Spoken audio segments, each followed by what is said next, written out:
নিশ্চয়কৈ আমি পুৱাৰ ভাগৰ পৰা দেখুৱাই আছোঁ ৰেঞ্জাৰ বিলৰ সামগ্ৰিক পৰিৱেশ আৰু মই এইবাৰ বেলেগ এটা পৰিৱেশ দেখাবৰ কাৰণে লক্ষ্যজ্যোতিক অনুৰোধ জনাম যে কালি সন্ধিয়াৰ ভাগত যিটো ঘটনা সংঘটিত হৈছিলে পুনৰ অশান্ত হৈ পৰিলে ডিমা হাছাও জিলা ইয়াৰ যিসমূহ ব্যৱসায়িক প্ৰতিষ্ঠান এই প্ৰতিষ্ঠানসমূহ কিন্তু আজি পুৱাৰে পৰা বন্ধ হৈ আছে মই প্ৰতিখন ব্যৱসায়িক প্ৰতিষ্ঠানৰ দৃশ্য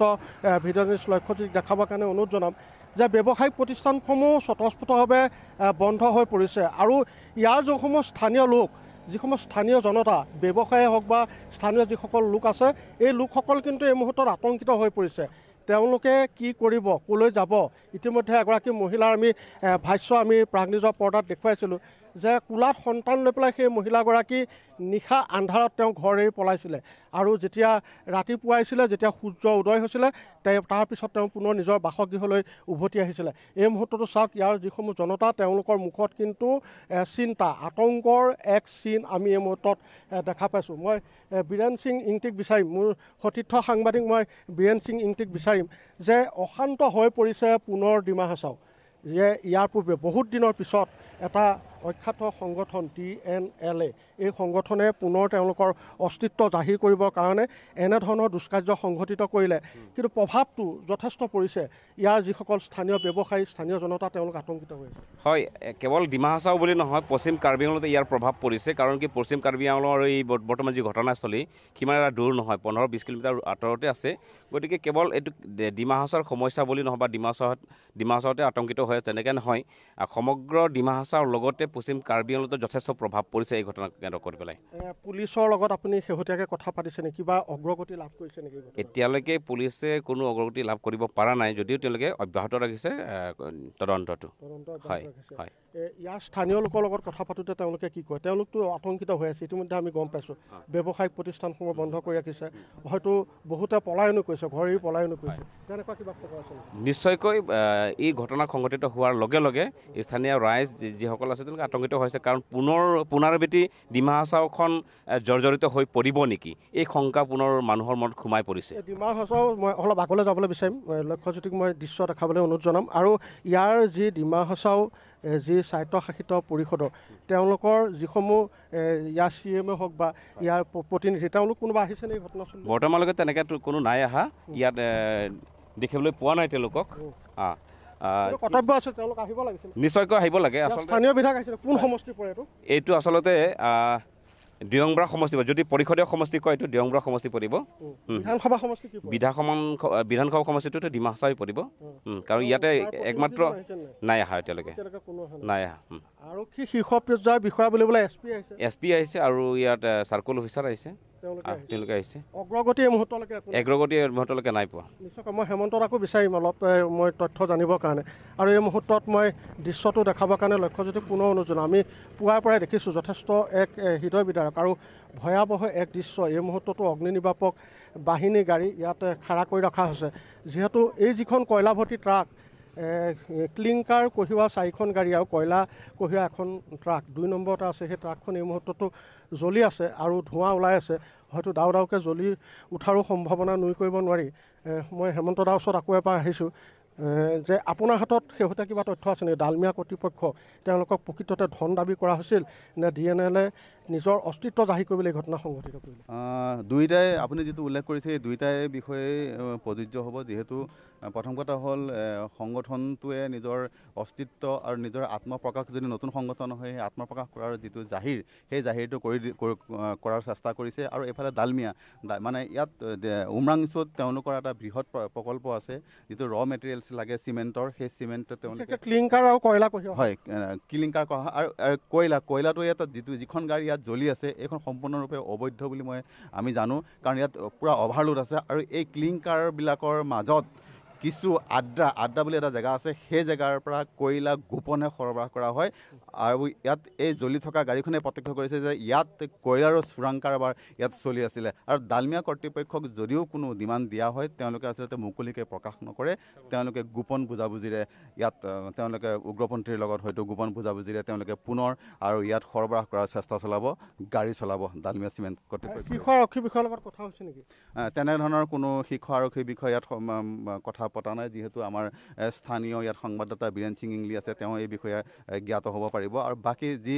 5জন যি চালক নিহত হৈছে তেওঁলোকৰ মই পুনৰ প্ৰাগ নিউজৰ দৰ্শকৰ আগত ক'বলৈ গৈছোঁ। এজন হ'ল আজগৰ আলী, তেওঁ পূবুদালিত লংকাৰ পূবুদালিত ঘৰ, আৰু যিজন চিকন্দৰ আলী তেওঁৰ ঘৰ লংকাৰ বৰদলঙত, আৰু গৌৰ বুলি এজন আছে তেওঁ লংকাৰ এনিৰিয়াত ঘৰ, আৰু তেওঁলোকৰ গোটেইকেইজনৰে অৱস্থা ঘৰৰ এক পৰিৱেশ এক শোকাকুল পৰিৱেশ বিৰাজ কৰিছে। ডালমিয়া কৰ্তৃপক্ষ তাত উপস্থিত হৈছে নে? ডালমিয়া কৰ্তৃপক্ষতো দূৰৰে কথাই, যিসকলৰ গাড়ী তেওঁলোকে চলাই পেলাই জীৱন নিৰ্বাহ কৰিছিলে, যিসকলৰ সেই গৰাকী মই জনামতে তেওঁলোকে আহি পেলাই সেই মৃত চালকজনৰ ঘৰত আহি উপস্থিত হোৱা নাই। শোক সন্তপ্ত পৰিয়ালটোক এটা সমবেদনা জ্ঞাপন কৰা নাই, আৰ্থিক সাহায্যটো তেওঁলোকো আতংকিত হৈছে। ক'ৰবাত নহয় ক'ৰবাত কিবা এটা ৰহস্য এই মুহূৰ্তত লুকাই আছে। হয়তো যিসকলে ইয়াত এই সামগ্ৰীসমূহ পাছ কৰে, তেওঁলোকে ইয়াত ঠিকা লাভ কৰে, তেওঁলোকৰ লগত হয়তো আৰু তেওঁলোকে উগ্ৰপন্থী সংগঠনৰ পৰা হয়তো পইচা পাতি বিচাৰিবও পাৰে বা এই কথা মুকলিকৈ নক'বও পাৰে, তেনেকুৱা কিবা থাকিব পাৰে। আৰক্ষী তদন্তত ওলাব নিশ্চয়। নাই, উগ্ৰপন্থীয়ে যিটো উমৰাংচুৰ পৰা লংকালৈ যিটো এই ক্লিংকাৰেই হওক কয়লাই হওক সৰবৰাহ কৰা হয়, বিশেষকৈ ক্লিংকাৰৰ কথা কৈছোঁ, যিহেতু ডালমিয়া চিমেণ্টলৈ এইখিনি সৰবৰাহ কৰি থকাৰ চেষ্টা চলোৱা অৱস্থাত এই ঘটনাটো সংঘটিত হৈছে। মই সেইকাৰণে ক্লিংকাৰৰ কথাই ক'বলৈ গৈছোঁ। এই ডালমিয়া চিমেণ্টৰ কৰ্তৃপক্ষই পোনপটীয়াকৈ এইবিলাক তেওঁলোকে ইয়াৰ পৰা সৰবৰাহ নকৰে, তেওঁলোকে বিভিন্ন এজেঞ্চিক দিয়ে। ইয়াত দুটাকৈ ইয়াত চুবচিৰি আৰু এটা BLP নে কোনোবা এটা আছে যিটো ট্ৰেন্সপৰ্ট, সেই ট্ৰেন্সপৰ্ট কোম্পানীক তেওঁলোকে ঠিকা দিছিলে, তেওঁলোকে ইয়াত সৰবৰাহ কৰা হয়। আৰু ট্ৰেন্সপৰ্ট কোম্পানীক উগ্ৰপন্থী সংগঠনে মই জনাত দাবী নিদিয়ে, দাবী দিব ডালমিয়া চিমেণ্ট কৰ্তৃপক্ষক দিব। আৰু তেওঁলোকে যদিও দিয়া হৈছিলে হয়তো তেওঁলোকে গাপ দি ৰাখিছিলে বা আৰক্ষীক গোপনে অৱগত কৰিছিলে, আৰু যাৰ ফলত উগ্ৰপন্থীসকল নিশংস হৈ পৰিলে যোৱাকালি, আৰু যাৰ পৰিণতিত 5জনকৈ চালক নিহত হ'বলগীয়া হ'ল। নিশ্চয়কৈ মই BN সিংক আকৌ এবাৰ বিচাৰিম যে আপুনি যিহেতু ইয়াৰ স্থানীয় পশ্চিম কাৰ্বি আংলং ডিমা হাছাও আপুনি চাই আছে, ইয়াতে কিমান গাড়ী দৈনিক ডালমিয়া অহা যোৱা কৰে? নহয়, মই পূৰ্বতেও কৈছিলোঁ যে ডালমিয়া যি গাড়ীবিলাক যায় আচলতে লকডাউনৰ পিছত যথেষ্ট কমিছে, কিন্তু ইয়াৰ আগত কিন্তু যথেষ্ট যায়।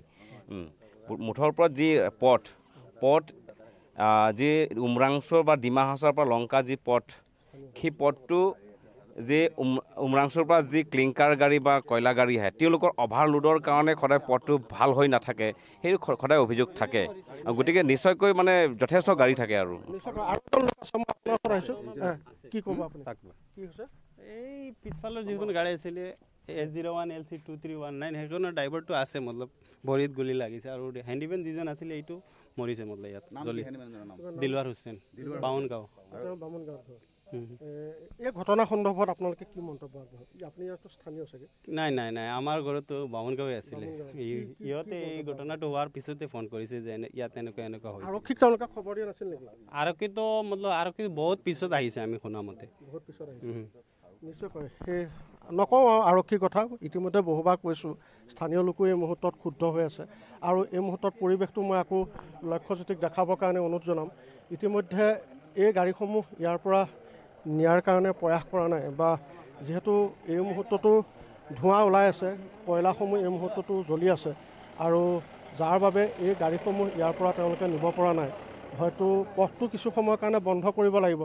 মই পুনৰ কৈছোঁ যে এই গাড়ীখন হয়তো খহি পৰিব পাৰে কিছু মুহূৰ্তৰ পিছত, তেনেকুৱা এটা পৰিৱেশ এই মুহূৰ্তত আমি দেখিছোঁ। ধোঁৱা ওলাই আছে আৰু জ্বলি আছে। মই দৃশ্যটো অকণমান যদি সম্ভৱ হয় জুম কৰি পেলাই দেখাবৰ কাৰণে লক্ষ্যজ্যোতিক অনুৰোধ জনাম। আৰু এইখন হৈছে কয়লা ভৰ্তি ট্ৰাক। ইতিমধ্যে সতীৰ্থ হেমন্তই কৈছে অভাৰলোড আছিলে গাড়ীখনত, আৰু যথেষ্ট কয়লা তেওঁলোকে সৰবৰাহ কৰি আনিছিলে। আৰু এই গাড়ীখন যি চালকৰ আসন যিটো কেবিন আছে, সেই কেবিনটো কিন্তু এই মুহূৰ্তত সম্পূৰ্ণৰূপে জ্বলি পেলাই ভস্মীভূত হৈ গৈছে। আৰু পুৱাৰ ভাগতে ইয়াৰ এই গাড়ীৰ যিসমূহ চালক ইয়াত নিহত হৈছিলে উগ্ৰপন্থীৰ গুলীত, বা তেওঁলোকক জ্বলাই দিয়া হৈছিলে, তেওঁলোকৰ যিসমূহ জ্বলাই দিয়া মৃতদেহ ইয়াৰ পৰা উদ্ধাৰ কৰা হৈছে, আৰু দৈয়াংমুখ আৰক্ষী থানাত এই মুহূৰ্তত ৰখা হৈছে। সেই মৃতদেহসমূহ মৰণোত্তৰ পৰীক্ষাৰ বাবে প্ৰেৰণ কৰিব। আৰু যিটো ঘটনা যে মই পুনৰ কৈছোঁ যে পুনৰ অশান্ত হৈ পৰিছে ডিমা হাছাও জিলা, আৰু ডিমা হাছাও জিলাৰ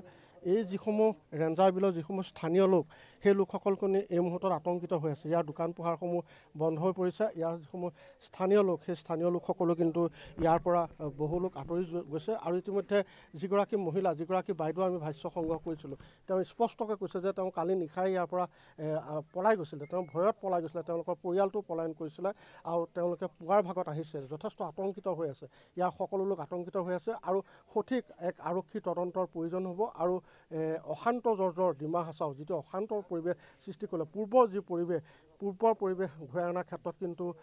চৰকাৰখনে যথেষ্ট কৰণীয় হ'ব আৰু তেওঁলোকে যথেষ্ট কাম কৰিব লাগিব আৰু ইয়াৰ যিসমূহ স্থানীয় লোক সেই লোকসকলক নিৰাপত্তা দিয়াৰ ক্ষেত্ৰতো কিন্তু তেওঁলোকে এই মুহূৰ্তত চৰকাৰৰ ওচৰত কিন্তু আশাৰে বাট চাই আছে।